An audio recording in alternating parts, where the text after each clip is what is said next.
जालना जिल्ह्यातील काँग्रेसच्या एका मोठ्या नेत्याने भारतीय जनता पक्षात येण्याचे स्पष्ट संकेत शायरीच्या माध्यमातून दिले आहेत। प्रसार माध्यमांशी बोलताना काल या नेत्याने काँग्रेस पक्ष नेतृत्वावरील नाराजी उघडपणे व्यक्त केली। काँग्रेसचे नेते कैलास गोरंट्याल हे सध्या भाजपच्या प्रमुख नेत्यांशी भेट घेत असल्याची चर्चा आहे। काल माध्यमांशी बोलताना कैलास गोरंट्याल यांनी योग्य वेळी योग्य निर्णय घेणार असल्याचे सूचक विधान केले, ज्यामुळे त्यांच्या भाजप प्रवेशाच्या चर्चांना अधिक बळ मिळाले आहे। या संदर्भात भारतीय जनता पार्टीचे जिल्हाध्यक्ष नारायण कुचे यांच्याशी आमचे प्रतिनिधी किशोर शिरसाट यांनी संवाद साधला। यावेळी कुचे यांनी सांगितले की जर कोणी पक्षावर विश्वास ठेवून प्रवेश करत असेल तर त्यांचा भव्य दिव्य प्रवेश सोहळा साजरा करण्यात येईल। त्यामुळे जालना जिल्ह्यातील राजकीय वर्तुळात अनेक तर्कवितर्क लावले जात आहेत।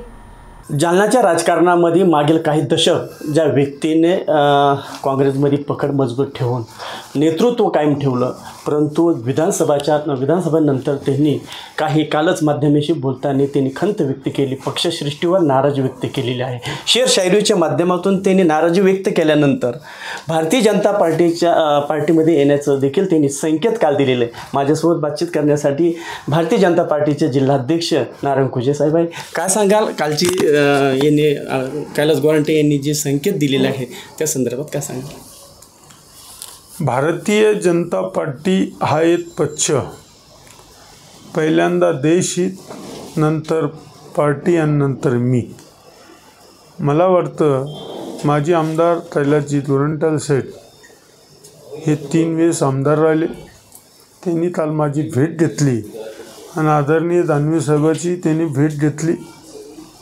त्यांनी संकेत दिले की आम्हाला भारतीय जनता पार्टीत विकासावर, विचारावर आम्हाला तुमच्यासोबत काम करायचं आणि भारतीय जनता पार्टीत पक्ष असा आहे, चांगली माणसं आलेली त्यांचं स्वागत करतो। मी जिल्हाध्यक्ष म्हणून, आमदार म्हणून ते येत असेल तर त्यांचं 100% आम्ही स्वागत करणार।